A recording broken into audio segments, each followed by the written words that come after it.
మంచిది. పరిశుద్ధ గ్రంథం నుండి యోహాను వ్రాసినటువంటి రెండవ పత్రిక, యోహాను వ్రాసిన రెండవ పత్రిక మొదటి నుండి కొన్ని మాటలు చూద్దామండి.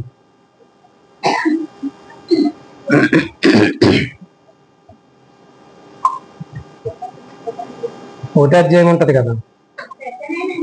పెద్దనైన నేను ఏర్పరచబడినదైన అమ్మగారికి ఆమె పిల్లలకును శుభమని చెప్పి వ్రాయినది. దేవునికి స్తోత్రం. హల్లెలూయా. వ్రాస్తున్నది ఎవరు? యోహాను గారు. ఎవరికి రాస్తున్నారు? ఏర్పరచబడినదైన అమ్మగారికి రాస్తున్నాడు. కాబట్టి ప్రియులారా, ఈవేళ మన అంశం ఏంటంటే అమ్మగారుల గురించి మాట్లాడదాం. అమ్మగారుల గురించి మాట్లాడితే ఇంకో వారం అయ్యగారుల గురించి కూడా మనం మాట్లాడవచ్చు. ఎందుకంటే ఏదో ఒక వాక్యం అసలు నేను ఏమనుకున్నానంటే, ఈ పత్రికలు ఉన్నాయి కదా, ఈ పత్రికల గురించి వివరించాలని అనుకున్నాను. ఎందుకంటే ఒక్కో పత్రిక మనం పంచినప్పుడు దాని గురించి ఎక్స్ప్లెనేషన్ బాగుంటది కదా అని. మరి ఎందుకో పాస్టమ్మ గారు అన్నారు స్త్రీల గురించి చెప్పొచ్చు కదా, బైబిల్ ఉన్న స్త్రీల గురించి అని అన్నారు. బైబిల్ ఉన్నటువంటి స్త్రీలు ఎంతమంది అని అంటే మీరు చెప్పేయగలరు కదా. ఆ యొక్క అవ్వమ్మల గురించి చెప్తారు, సారమ్మల గురించి చెప్తారు, మిరియం గురించి చెప్తారు, ఇంకా చాలా మంది గురించి అలాగ మరి మీరు చెప్పగలరు. కాబట్టి వీరందరి యొక్క విషయంలో ఎస్తేరు గురించి చెప్పగలరు, తర్వాత లూదియా గురించి చెప్పగలరు, ఇవన్నీ కూడా. అలాగే ప్రియులారా, చాలా మంది స్త్రీలు పాత నిబంధన నుంచి కొత్త నిబంధన కాలం వరకు కూడా, ఆ పాత నిబంధనలో కూడా ప్రవచించేటటువంటి ప్రవక్తలు ఉన్నారు అప్పుడు కూడా. అదే రీతిగా మరి కొత్త నిబంధన కాలంలోకి వచ్చినప్పుడు కూడా చాలా మంది స్త్రీలు ఉన్నారు. అందులో కొందరు పేర్లు చెప్పబడ్డాయి, కొందరు పేర్లు చెప్పబడలేదు. అందులో ప్రియులారా, మరి యొఫ్తా కుమార్తె అన్నారు తప్ప ఆమె పేరేంటో చెప్పబడలేదు. ఆమె పేరు చెప్పబడిందండి? చెప్పబడలేదు. అలాగే ఇక్కడ కూడా ఏర్పరచబడినది బట్టి అమ్మగారు అన్నాడు, కానీ అమ్మగారి పేరేంటో ఇక్కడ చెప్పలేదు. ఇప్పుడు ప్రియులారా, అమ్మగారులు అయితే బోల్ పేర్లు ఇప్పుడు ఉండేటటువంటి ఆ యొక్క విషయము.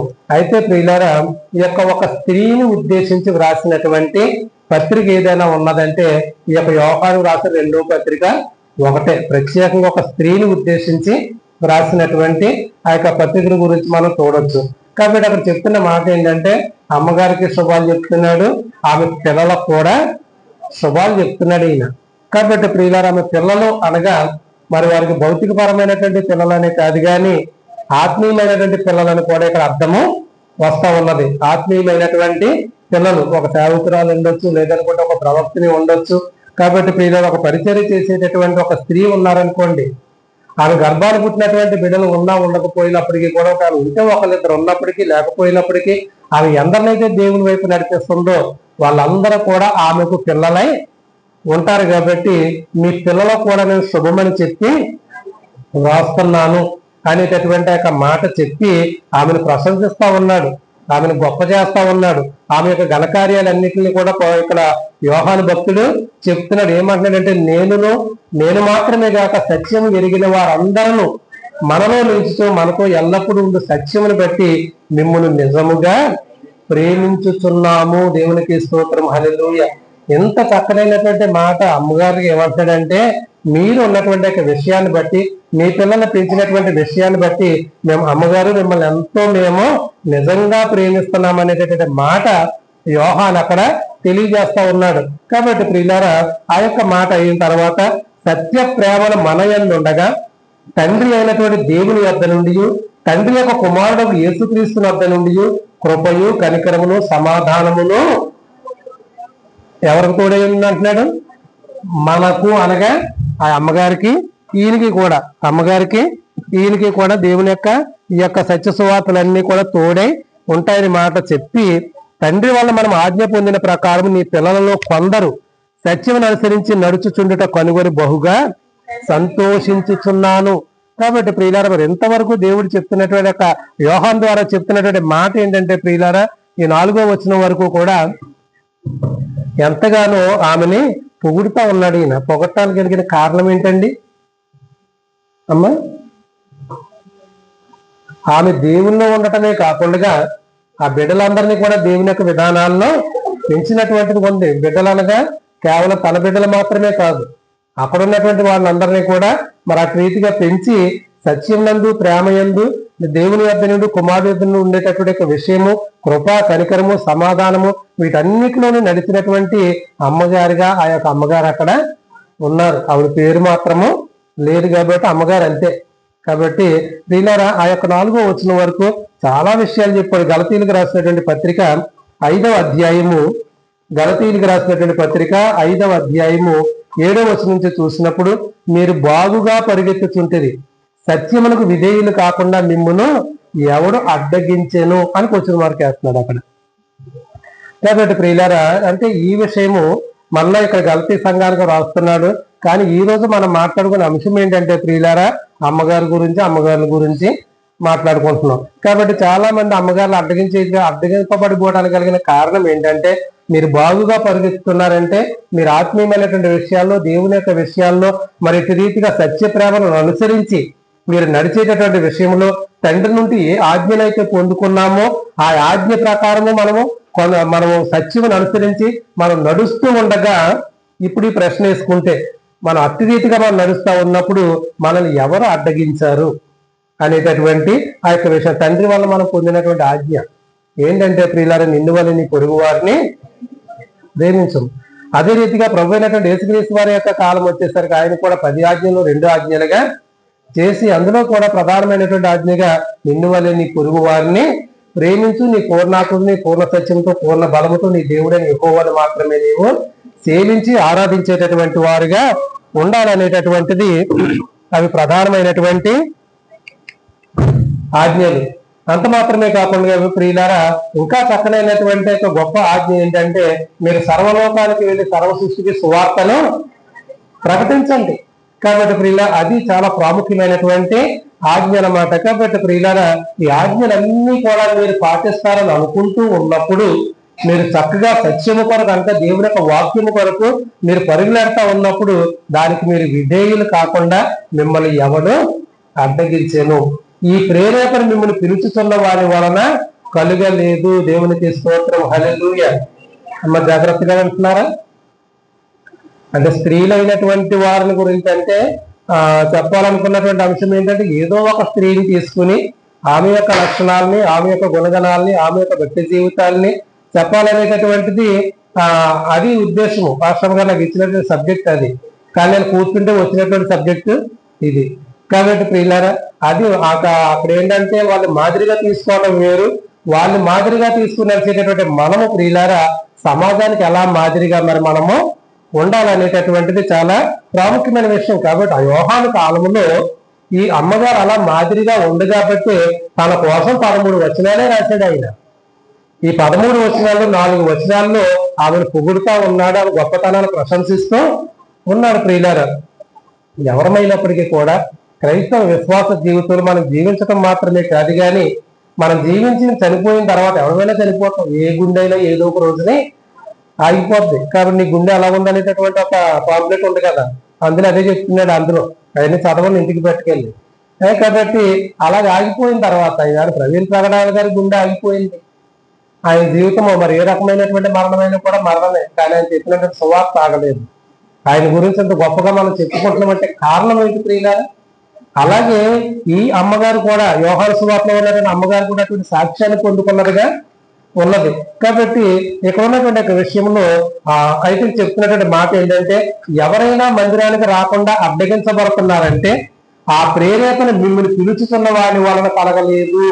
అంటే దేవుడు ఏంటో మనకు తెలియనప్పుడు, దేవుడి పేరేంటో మనకు తెలియనప్పుడు మన పేరు పెట్టి ఆయన పిలిచి ప్రియులారా ఎందుకు కాదు యోగ్యత లేనటువంటి మనకు గొప్ప యోగ్యతను కలగజేసి, విలువ లేనటువంటి మనకు పెద్ద విలువను కలగజేసి, నీతి లేనటువంటి మనల్ని నీతిమంతులుగా మార్చి ఆయన బిడ్డలుగా స్వీకరించినటువంటి, ఆయన బిడ్డలుగా పిలుచుకున్నటువంటి దేవుని వల్ల అభ్యంతరం కలగలేదంట. కానీ ఎలా కలిగిందంటే, పులిసిన పిండి కొంచెమైనను మొత్తం అంతయు పులియజేయును, మీరెంత మాత్రమును వేరుగా ఆలోచింపరని ప్రభువునందు మిమ్మల్ని గూర్చి నేను రూఢిగా నమ్ముకొనుచున్నాను.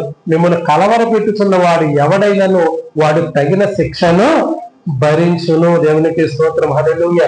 కాబట్టి ప్రియులారా, ఇటువంటి కలవరపరిచేటటువంటి వాళ్ళే ఏం చేస్తున్నారంటే అక్కడ అడ్డగించేటటువంటి వారుగా ఉంటున్నారు. కానీ దేవుని యొక్క విశ్వాసంలో ప్రియులారా ప్రతి ఆటంకాన్ని ప్రతి అడ్డుని కూడా తీసుకుని మనం ఏం చేయవలసినటువంటి వారమై ఉన్నామంటే దేవుని కొరకు ముందుకు వెళ్ళవలసినటువంటి వారమై ఉన్న. 12వ వచనంలో అంటాడు, మిమ్మల్ని కలవరపెట్టి వారు తమ్మును తాము ఛేదించుకొనుట మేలు. కాబట్టి ఆ యొక్క విషయాల గురించి మనం ఆలోచిస్తూ ఉన్నప్పుడు ఇంకొక మాట చూద్దాం. యోహాను సువార్త, మొదటి యోహాను సువార్త కాదండి, మొదటి యోహాను 2వ అధ్యాయము 20-21 వచనాలు మనం చూసినప్పుడు, అయితే మీరు పరిశుద్ధుల వలన అభిషేకం పొందిన వారి గనుక సమస్తమును ఎరుగుదురు. మీకు అన్నీ తెలుసు. ఏమన్నా అన్ని తెలియదండి? భక్తి తెలుసు, విశ్వాసం తెలుసు, అన్ని తెలుసు, దేవుడు చేసిన మేలులు తెలుసు, ఆశ్చర్యకార్యాలు తెలుసు.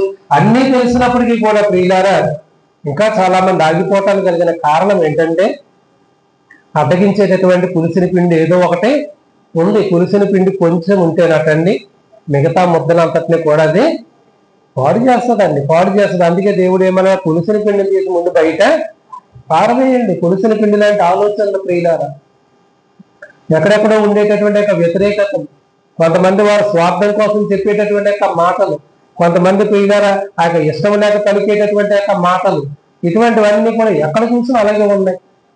ఎక్కడ చూసినా కూడా అలాగే ఉన్నాయి ప్రియులారా. మరి అటువంటి యొక్క విషయాల్లో అటువంటి మాటలు మనం వినేటటువంటి వారముగా ఉండకూడదు. ఇవాళ సమాజంలో సేవకులు విమర్శించే వాళ్ళు ఎక్కువైపోయారండి. సేవకులు విమర్శించేటటువంటి వాళ్ళు ఎక్కువైపోయారు. ఆ ఎక్కువైపోయారు అన్యుడైతే పర్వాలేదు, వాళ్ళు మళ్ళీ దేవుడు నమ్ముకున్న వాళ్ళే. కాబట్టి ప్రియులారా ఏదైనా చేయగలము, కథ మొత్తం మార్చగలము. చక్కటి పాట, ఈ పాట ఒక ఆయన రాశారు. దీన్ని యూట్యూబ్ లో బాగా పాపులర్ అయినటువంటి ఒక పాస్టర్ గారు విమర్శించడం మొదలెట్టాడు. ఎంత తప్పు అండి అది? ఎవరైనా జాలు గారు ఏమండి మరి చెయ్యొచ్చా? అతను పని చెయ్యొచ్చా? నువ్వు యూట్యూబ్ లో పాపులర్ అయ్యావు, అప్పుడు ఏదో ప్రవీణ్ పగడాల గొడవలు ఆ గొడవలో ముందుకు వచ్చి ఏదేదో గెలిపి చేసావు, అంతా బాగానే ఉంది. ఏమైనా చేయగలమని పాట రాయటం ఏంటి అంటే దేవుడు ఏమైనా చేస్తాడా? అసలు అతనికి అర్థమైందా? మరి అంత గొప్ప స్పీకర్ కూడా అంటే ప్రియులారా అడ్డగించే వాళ్ళు వీళ్ళే, అడ్డగించే వాళ్ళు వీళ్ళే ప్రియులారా. అసూయ పరులు అంటే నా ఒక్కరికే ఉన్నారని నేను అనుకోవడం చాలా తప్పు. ప్రపంచంలో అందరికీ నిన్ను చూసి అసూయపడే వాళ్ళు ఉన్నారు, వాళ్ళు చూసి అసూయపడే వాళ్ళు ఉన్నారు. నువ్వు ఒక్క మెట్టు ఎదిగితే నిన్ను చూసి అపవాది చాలా అసూయ పడతాడు. చాలా మంది చీ అన్నారా లేదా కానీ చాలా మంది అన్నారండి ఆ యొక్క సోషల్ మీడియాలో. ఇది కరెక్ట్ కాదు, ఇది కరెక్ట్ కాదు, మీరు మాట్లాడింది కరెక్ట్ కాదు, మీ మీద ఎంతో మీకు అభిమానం ఉంది కానీ ఈ విషయంలో మీరు మాట్లాడింది మాత్రము కరెక్ట్ కాదండి.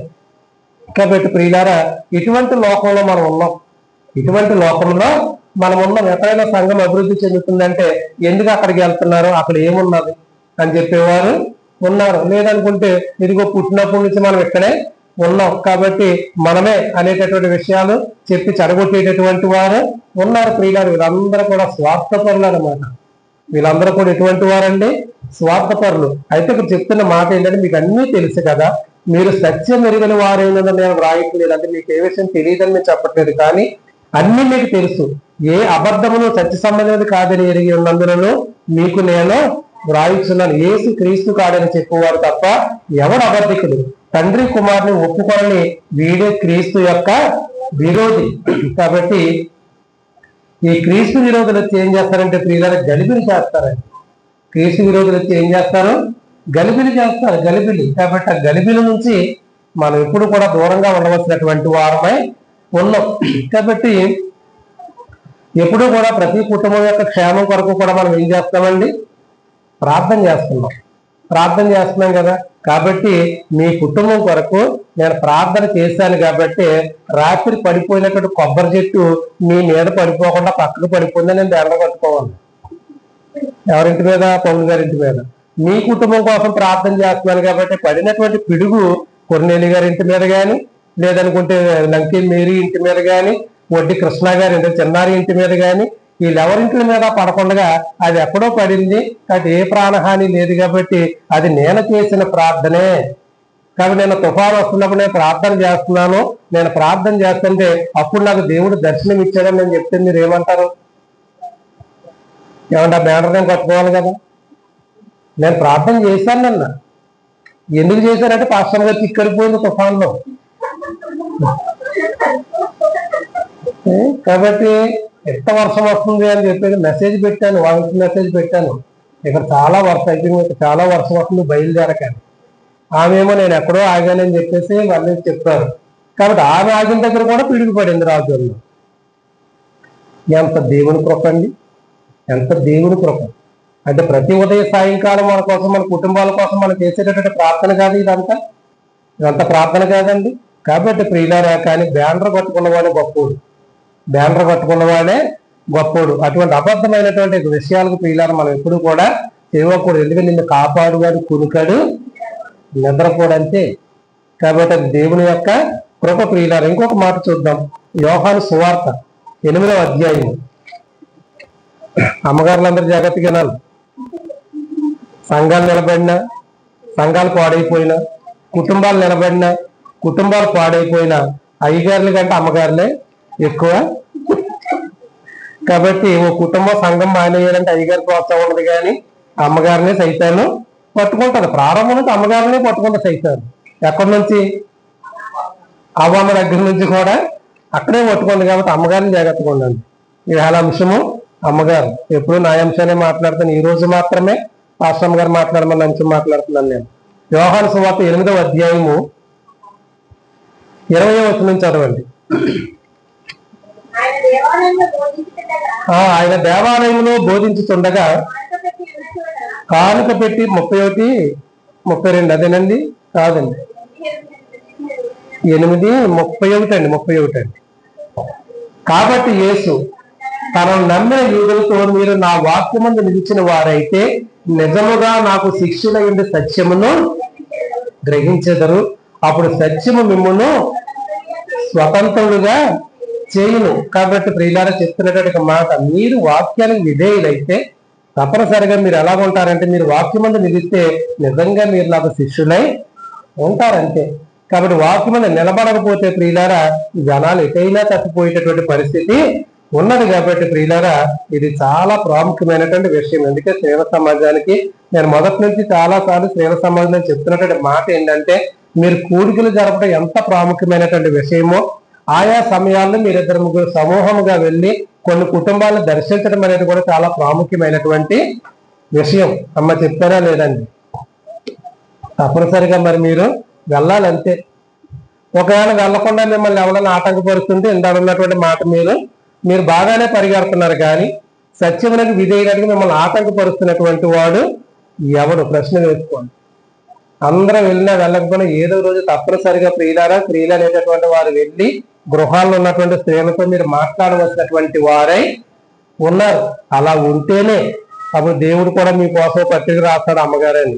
మీ పేరున్నా లేకపోయినా జీవగ్రంథంలో ఆ అమ్మగారి పేరు తప్పనిసరిగా దేవుడు రాస్తాడు. ఇది చెయ్యకపోతే సంఘం చాలా బలహీన పడిపోయే పరిస్థితి వస్తుంది ప్రియులారా. కాబట్టి ఉన్నటువంటి గొర్రెలు ఎత్తుకుపోయేటటువంటి సమూహము తిరుగుతూ ఉంటది. ఇప్పుడు మళ్ళా యోహాను సువార్త, అదే యోహాను రాసిన 2వ పత్రిక 5వ వచనం నుంచి, కాగా అమ్మ కొత్త ఆజ్ఞ నీకు వ్రాసినట్టు కాదు, గాని మొదటి నుండి మనకు కలిగిన ఆజ్ఞనే వ్రాయిచు మనము ఒకరినొకరు ప్రేమింపవలనని నిన్ను వేడుకొనుచున్నాను. దేవునికి స్తోత్రం, హల్లెలూయా. కాబట్టి ప్రియులారా ఇక్కడ 5వ వచనం నుంచి 6వ వచనం వరకు 2 వచనాల్లో కొన్ని ఆజ్ఞలు జారీ చేస్తున్నారు యోహాను. ఎవరికి? అమ్మగారికి. అమ్మగారికి అంటే అమ్మగారికి కదా, అమ్మగారులు అందరికీ. కాబట్టి అమ్మగారులు అందరికీ అని. కాబట్టి అమ్మగారులు అంటే సేవకులనే అని అనుకోకూడదు, కానీ పరిచయం చేసే వాళ్ళందరూ కూడా ఆ విధానం అనమాట. కాబట్టి ఇక్కడ చెప్తున్నట్టు వాటిని కొత్త ఆజ్ఞ ఏమి చెప్పట్లేదు. బైబిల్ ఎప్పుడు కొత్తగా చెప్పదు, కానీ ఎప్పుడు కొత్త విషయాలే వింటా ఉంటాం. బైబిల్ సంవత్సరంగా బైబిల్ ఎవరైనా ప్రింట్ చేస్తున్నారు ఏంటండి? ఏనాటి నుంచో అదే అక్షరాలు, అదే విషయము. కొత్తగా చెప్పేది ఏమీ లేదు. ఏ సేవకుడు కొత్తగా చెప్పేది ఏమీ లేదు. ఎవరైనా కొత్తగా చెప్పారంటే నీ దగ్గరకు వచ్చి ఏం చెప్తారంటే, నీ స్థితిని బట్టి, నీకున్నటువంటి పరిస్థితులను బట్టి వాళ్ళ అవసరాలు చెప్తారు. లేదనుకుంటే నీ యొక్క అవసరాల్లో ఆ సంఘానికి ఎందుకు వెళ్తున్నావు, అక్కడ ఏమీ ఆత్మకార్యాలు జరగవు, మా దగ్గరికి రా అని చెప్పేసి ఇది మాత్రమే కొత్త విషయం చెప్తారంటే. అది చెప్పుకోలేరు ఎవరైనా ఉన్నారండి?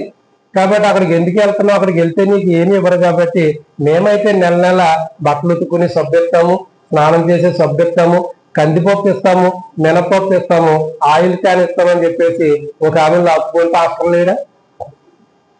డైరెక్ట్ గా ఆయన అడిగేస్తాను నేను, ఏంటి ఇది తప్పు కదా అని. అయితే గంధప్రభం గారు నవ్వుకుంటున్నారు. గంధం కృపమ్మ గారికి కూడా అటువంటి రేషన్ ఇస్తానన్నారు, వెళ్ళలేదు పాపం. మొన్న గవర్నమెంట్ ఇచ్చి రేషన్ కావాలనుకున్నాను. కాబట్టి కొత్తగా బోధ అంటే ఇదే. ఈ పనికి వాళ్ళ బోధ తప్ప సరైనటువంటి బోధ చేసి కూడా ఎవడో కూడా లేడు ప్రియులారా. డైరెక్ట్ గా వాళ్ళని అడిగాను నేను, ఫెలోషిప్ మీటింగ్ ఫ్రెండ్లీగానే అడిగాను, ఏంటి తప్పు కదా. కాబట్టి ఆత్మ రక్షించుకుంటే రక్షించుకో, అంతేగాని ఇటువంటి భ్రమ చూపించి తీసుకెళ్ళటం అనేది సరైన విధానము కాదని. కాబట్టి అటువంటి భ్రమలు చూసి మనం ఎప్పుడు కూడా చేయకూడదండి, చాలా తప్పుడు విషయం అది. అది ఎప్పుడు కూడా ఆత్మక దేవుని దగ్గరికి వెళ్ళదు, దేవుని దగ్గరికి వెళ్ళదు అది. కాబట్టి ఒకరినొక ప్రేమ, మనం ఆయన ఆజ్ఞల ప్రకారం నడుచుటే ప్రేమ.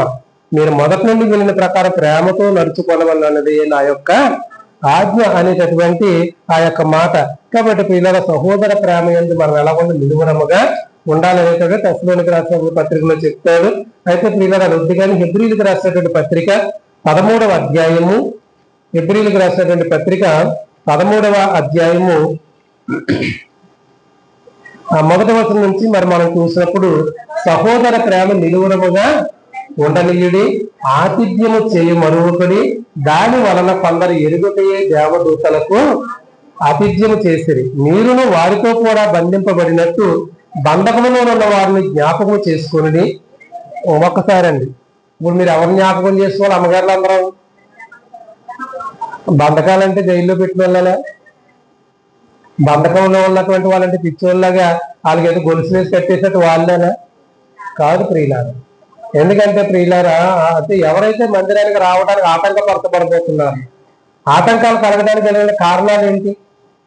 అది నేను వెళ్ళి అడిగితే బాగానే ఉంటది, కానీ స్త్రీలుగా మీరు వెళ్ళి అడిగితే ఇంకా బాగుంటది, ప్రశాంతంగా ఉంటది. మీరు వెళ్ళి ఆ గుమ్మంలో కూర్చుని వాళ్ళతో మీరు ఎంతసేపు మాట్లాడినా కూడా ఇబ్బంది అనేది ఉండదు. ఒకవేళ ఇంట్లో ఒకవేళ మొగతలు వచ్చినా కూడా ఆయన ఏదో ఒక విషయాన్ని సింపుల్ గా మాట్లాడతారు.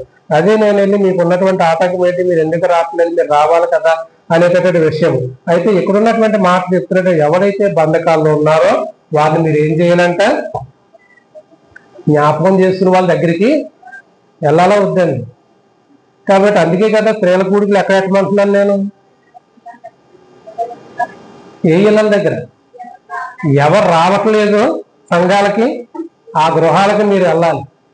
వాళ్ళు ఎందుకు రాలేకపోతున్నారు? పాపం వాళ్ళు ఖాళీ లేక రాలేకపోతున్నారు. కాబట్టి మీరేం చెప్పాలి? మీరు గంట సేపే ఖాళీ చేసుకోవాలి, మేమందరం మీ ఇంటికి వస్తాం. మీరు టీ ఇవ్వాల్సిన అవసరం లేదు, మీరు మిక్చర్ పెట్టవలసిన అవసరం లేదు, మీరు మంచినీళ్ళు ఇచ్చినా చాలు. కానీ మీ ఇంట్లో తప్పనిసరిగా స్త్రీల కూడిక జరగాలని మీరు పెట్టాలండి. మీరు పెట్టకపోతే ప్రియులారా, అపవాది దాని పని అది. కాబట్టి మీరు ఇప్పుడు ఏం తయారు చేసుకోవాలి? షెడ్యూల్ తయారు చేసుకోవాలి, లిస్ట్ తయారు చేసుకోవాలి. ఏ కుటుంబాల్లో మనం స్త్రీల కూడిక పెట్టాలి కదా, పెట్టలేదు అది చేసుకోవాలి. రాసుకుని అప్పుడు తప్పనిసరిగా మీరు వెళ్ళి ఏం చేయాలండి? ఒప్పింపజేయాలి. వాళ్ళు ఏం చేయాలి?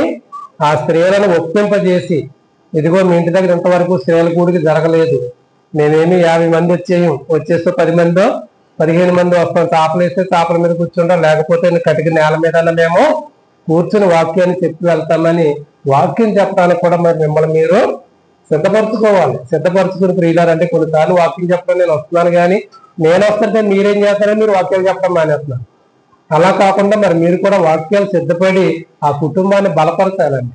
ఆ చుట్టుపక్కల ఉన్నటువంటి వాళ్ళందరినీ పిలవాలి. ఇవాళ అంశం ఎవరి కోసం? అమ్మగారుల కోసం. కాబట్టి అమ్మగారు చేయాల్సినటువంటి పని ఇది. కాబట్టి ఆ వచ్చే వారం తర్వాత మీరు చేయండి. ఎవరు జ్ఞాపకం చేసుకోవాలి? మీరు బంధకాల్లో ఉన్నటువంటి వారిని జ్ఞాపకం చేసుకుని, మీరును శరీరంతో ఉన్నారు కనుక కష్టములను అనుభవించుతున్న వారిని. కష్టాల్లో చాలా కుటుంబాలు ఉన్నాయండి. గల్ఫ్ దేశంలో అందరూ సౌఖ్యంగా ఉన్నారా? ఏమండి, అందరూ సౌఖ్యంగా లేరు కదా పాపం. ఇప్పుడు గడ్డం ధనలక్ష్మి గారు పెద్ద పాప శాంతకుమారి పాపం మళ్ళీ పడిపోయిందంట. పడిపోతే పలక తగలేదు, కానీ మళ్ళీ మోచేతికి తగిలింది. అంత మాత్రమే కాకుండా ఓ ప్లేట్ ఒకటి పగిలిపోయిందంట. ఇవన్నీ తను పెట్టింది. మరి తను పడిపోయినా తన ఇబ్బందుల్లో ఉంది కదా. ఏమండి, శివాజీ గారి పాప సిరిమల్లి, తను కూడా అక్కడ సరైన పని లేక పాపం ఇంట్లోంచి పారిపోయింది, రావడానికి మార్గం లేదు, మరి అక్కడ ఇబ్బందుల్లో ఉన్నట్టే కదా. అలాగే మహాలక్ష్మి గారి కుమార్తె రూతమ్మ, తను కూడా అక్కడ పడిపోయింది. అదే కాకుండా తనకేమో హార్ట్ ప్రాబ్లం వచ్చే సమస్య ఉంది, ఇంకా చాలా సమస్యలు చెప్పింది కూడా నాకు. అదే కాబట్టి ఇన్ని సమస్యలు రూతమ్మ ఉంది. మరి ఆవిడ కూడా సమస్యలో ఉంది కదా, ఆవిడ కూడా కష్టాల్లో ఉంది కదా. ఏమంటే గల్ఫ్ దేశంలో అందరూ సౌఖ్యంగా ఉన్నారా? చాలా మంది చాలా కష్టాల్లో ఉన్నారు. మరి స్థానికంగా మనం చూస్తే ఎంతమంది కష్టాల్లో లేవు, ఎన్ని కుటుంబాల కష్టాల్లో లేవు. మరి యొక్క బాలాజీ గారు తమ్ముడు నాని గారు ఎన్ని సంవత్సరాలకి ఆయన మంచం మీద పడిపోయారు. ఇవాళ యొక్క పెద్దరాజు గారు ఏ రకమైనటువంటి పరిస్థితులు లేవలేకుండా ఉండిపోయారు. మన యొక్క చింతలపల్లి మహాలక్ష్మి గారు ఎలా లేవలేని పరిస్థితుల్లోకి వెళ్ళిపోయారు. వీటన్నిటిని ఆలోచన చేసుకుంటే ప్రియులారు వీళ్ళందరూ కష్టాలు ఉన్నవాళ్ళు కాదా అమ్మా? మరి వీళ్ళందరింటికి వెళ్ళి తీవ్ర సమాజం ప్రార్థన చేయగలుగుతా? మా అమ్మగారిని చెప్పండి, అమ్మగారిని వెళ్ళాలా వద్దా? ఎన్నిసార్లు చెప్పాను మహాలక్ష్మి ఇంటికి వెళ్ళమని. ఆవిడ మళ్ళీ ఫోన్ చేసి అంటుంది, పాప ఇక నేను లేవలేకే పరిస్థితులు ఉన్నాను, నీకు తిరగలేని పరిస్థితుల్లో ఉన్నాను, నాకు చావు వచ్చినా బాగుంది, చచ్చిపోతే బాగున్నాను అనుకుంటాను, చూసేవాళ్ళు కూడా లేరని. తన ఇంటికి నేను ఎప్పుడు వెళ్ళినా చెప్తున్నా కదా, ఎప్పుడు వెళ్ళినా నాకు కుర్చీ వేసే పరిస్థితి కూడా అక్కడ లేదు. తన్నే కూర్చోబెట్టేసి ఎవరి పనులకి వాళ్ళు వెళ్ళిపోతారు. నేను ఒక్కడనే వెళ్తాను. ఎంతసేపు మాట్లాడి నిలబడే మాట్లాడి వస్తాను, నిలబడే మాట్లాడి సమస్యలన్నీ విని అవన్నీ చేసి ఆమె కోసం ప్రార్థన చేసి నేను వస్తాను. మరి స్త్రీలు అమ్మగారులు కూడా వెళ్ళాలి వద్దా? వెళ్ళాలి కదా. కాబట్టి అది దూరమైనా భారమైనా మరి బండ్లు ఉన్న వాళ్ళు, బండ్లు నడపగలిగే వాళ్ళు కనీసం అందరూ వెళ్ళలేకపోతే కనీసం ఇద్దరు ముగ్గురన్నా వెళ్ళాలండి. ఇక్కడ వాక్యం చెప్తుంది, నేను చెప్పట్లేదు. వాక్యం ఏం చెప్తుంది? బంధకంలో ఉన్న వారిని జ్ఞాపకం చేసుకోండి, కష్టాలు అనుభవిస్తున్నటువంటి వారిని జ్ఞాపకం చేసుకోండి.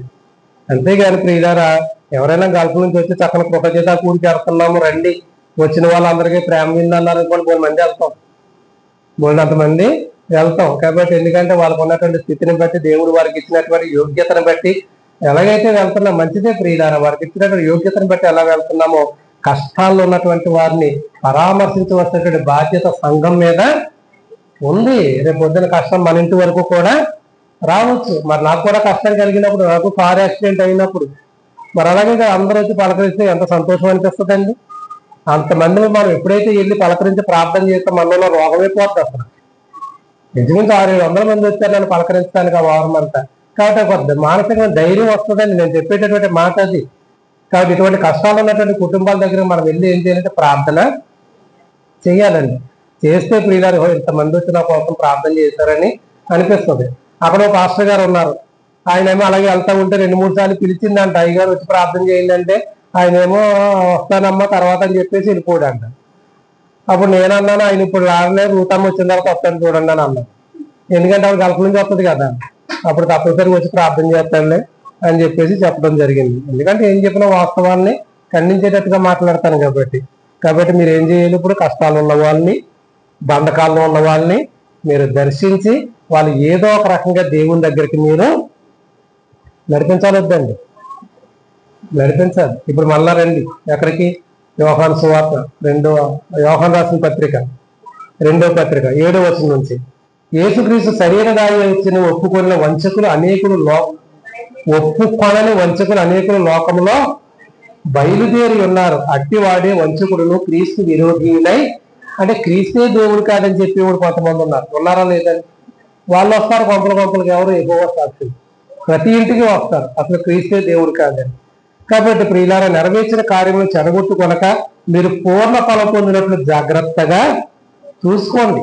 క్రీస్తు బోధ యందు నిలిచి ఉండగా దానిని విడిచి ముందునకు సాగు ప్రతివాడును దేవుని అంగీకరించినవాడు, ఆ బోధ యందు నిలిచిండువాడు తండ్రిని కుమారుని అంగీకరించువాడు.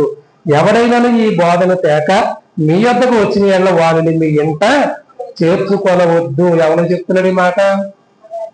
అమ్మగారులకి చెప్పండి. అమ్మ ఎవరు చెప్తున్నారు ఈ మాట? ఏం చెప్తున్నాడు?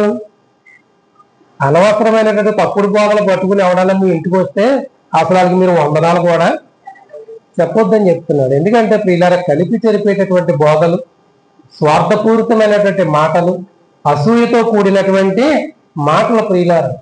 ఎందుకంటే నీవు లేనటువంటి స్థితిలో ఉన్నప్పుడు ఎవడో నిన్ను అంతగా దర్శించడు, కానీ నీ స్థితి మారినప్పుడు, నీ పరిస్థితులు మారినప్పుడు అప్పుడు వీళ్ళందరూ కూడా వచ్చి ఏదో మాట చెప్తారు అటువైపు నిన్ను లాక్కోవడానికి.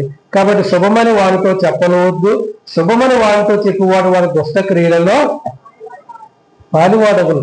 అని చెప్పేసి చివరిగా అంటాడు. చాలా మాటలు మీకు వ్రాయాలని అనుకుంటున్నాను కానీ చిరాతములు కాగితములు వారి మనస్సు లేక మీ సంతోషం పరిపూర్ణమవునట్లు మిమ్మల్ని కలుసుకొని ముఖాముఖిగా మాటలాడ నిరీక్షించుచున్నాను. దేవునికి స్తోత్రం, హల్లెలూయా. ఆఖరికి ఆవిడ చెప్తున్నటువంటి మాట ఏంటంటే, చాలా విషయాలు చెప్పాలనుకున్నాను కానీ అమ్మగారు ఇవన్నీ కాదు, కానీ నేను మీ దగ్గరికి వచ్చి మాట్లాడాలనుకుంటున్నాను, ఫేస్ టు ఫేస్ ముఖాముఖిగా మీతోటి మాట్లాడాలనుకుని ఏర్పరచబడిన నీ సహోదరి పిల్లలు మీకు వందనములు చెప్పుతున్నారు. కాబట్టి ప్రియులారి యొక్క విషయాలన్నింటినీ కూడా మనం ఆలోచన చేస్తా ఉన్నప్పుడు అక్కడ ఏం చెప్తున్నాడంటే జాగ్రత్త చెప్తున్నాడు అమ్మగారికి. ఏం జాగ్రత్త చెప్తున్నాడు అంటే, ఎప్పుడైనా సరే సాతాను వచ్చి జాగ్రత్తగా మళ్ళీ నిన్ను పడేసేటటువంటి విషయము ఉంటది. కాబట్టి సాతాను విషయంలో జాగ్రత్తగా ఉండు, నీ విషయంలో నువ్వు జాగ్రత్తగా ఉండని చెప్పేసి అమ్మగారికి చెప్తున్నాడు. చాలా మంది అమ్మగారిని తప్పిపోవటానికి కారణం ఇదే. చాలా మంది అమ్మగారిని పడిపోవటానికి కలిగినటువంటి కారణము ఇదే ప్రియులారు. ఎందుకంటే అపవాది వచ్చి అమ్మగారినే పట్టుకుంటుంది. అపవాది వచ్చి ఎవరిని పట్టుకుంటుంది? అమ్మగారినే పట్టుకుంటుంది. ఇంకా అక్కడి నుంచి మిగతా కథ అంతా నడుస్తూ ఉంటది అనమాట. కాబట్టి ప్రియులారా, ఆ యొక్క ప్రకటన గ్రంథము 13వ అధ్యాయము, ప్రకటన గ్రంథము 13వ అధ్యాయము 14వ వచనాన్ని మనం చూసినప్పుడు, లేదా 12 నుంచి చదవండి. కత్తి దెబ్బ తెలియ బ్రతికలిగి క్రూర మృగములకు ప్రతిమను చేయవలనని అది భూనివాసులతో చెప్పుచు ఆ మృగము ఎదుట చేయుటకు తనకి ఇయ్యబడిన సూచనల వలన భూనివాసులను మోసపుచ్చుచున్నది. ఇది పెద్ద సబ్జెక్టు, సమయం అయిపోయింది కాబట్టి ఇంకొకసారి మాట్లాడదాము. ఈ మృగము అనేటటువంటిది ప్రియులారా పూర్వకాలంలో ఆ యొక్క రాజులకు సాదృశ్యంగా ఉంది. అప్పుడైతే రాజులు, ఇప్పుడైతే నాయకులు, ఇప్పుడైతే అధికారాలు. కాబట్టి ప్రియులారా మరి ఇప్పుడు కూడా మనం చూసినప్పుడు ఎదుట చేయుటకు తనకి ఇయ్యబడిన సూచన వల్ల భూనివాసులు మోసపుచ్చుతున్నది. మరియు ఆ మృగము యొక్క ప్రతిమ మాట్లాడినట్లును ఆ మృగము యొక్క ప్రతిమకు నమస్కారము చేయని వారిని హతము చేయనట్లును ఆ మృగము యొక్క ప్రతిమకు ప్రాణం ఇచ్చుటకే దానికి అధికారము ఇయ్యబడను. ఇప్పుడు కూడా సువార్తకు మనం వెళ్తా ఉన్నప్పుడు, అనేక మంది సువార్తకు వెళ్తా ఉన్నప్పుడు మనం చూస్తున్నాం కదా, మరి వాళ్ళు కూడా వచ్చి ఇదిగో మేము పలకమన్నటువంటి మాట మీరు పలకకపోతే మిమ్మల్ని కొడతామంటున్నారు. నిజంగానే కొట్టినటువంటి వారు, చంపినటువంటి వారు కూడా ఉన్నారు. భయంకరమైనటువంటి పరిస్థితులు, కాళ్ళు చేతులు కట్టేసి మేము అనవన్నటువంటి మాటను అంటావా అనవని చెప్పేసి ప్రియులారా వాళ్ళ మోకాళ్ళు మోతలు విరిగే వరకు కొట్టిన సందర్భాలు ఉన్నాయి. సోషల్ మీడియాలో చాలా చూసారు 2 సంవత్సరాల క్రితం. కాబట్టి ఇటువంటివన్నీ కూడా ప్రకటనలో చెప్పబడినటువంటివన్నీ కూడా అంత్యకాలంలో వస్తాయి. ఈ క్రూర మృగం అంటే అటువంటి అధికారులు వస్తారనమాట. ఇప్పుడు అటువంటి వాళ్ళే పాలన చేస్తున్నారు. అందుకే కదా ప్రియులరి 12 రాష్ట్రాల్లో చేసినటువంటి చట్టాన్ని మళ్ళా సుప్రీంకోర్టు, హైకోర్టు మళ్ళీ వెనక్కి తీసుకుంది, స్టే విధించింది. అప్పుడే అమలు చేయకుండా కట్టమని చెప్పింది. ఎందుకంటే దానివల్ల చాలా రకరకాలైనటువంటి పరిస్థితులు ఎదురవుతాయి. నువ్వు చెప్పినా చెప్పకపోయినా, సువార్త చేసినా చేయకపోయినా, ఎక్కడికో వెళ్తే ఏ ఫోన్ మాట్లాడుతున్నా అక్కడ ఆగామనుకోండి, ఇదిగో వీడు ఇక్కడ ఆగడి, ఇక్కడ సువార్త చెప్పడానికి ఆగాడని చెప్పేసి ఇంక వాడిని పట్టుకుని కొట్టి చంపేసినా కూడా పరిస్థితులు అలాగ ఉంటాయి. లేదనుకుంటే అన్యాయమైన తీర్పుల్లో ప్రతిపాక్షను తీసుకెళ్లి ఒక 20 సంవత్సరాలు ఆ జైల్లో పడేసేటటువంటి పరిస్థితులు వస్తాయి. కాబట్టి అటువంటి పరిపాలన వస్తారు. కాబట్టి మరి ఏమంటాడంటే ప్రియులారా, మీరు చాలా జాగ్రత్తగా ఉండండి, చాలా జాగ్రత్తగా ఉండండి. ఫిలిప్పీలకు రాసినటువంటి పత్రిక 2వ అధ్యాయము 15-16 వచనాలు, లేదా 14 నుంచి చదువు.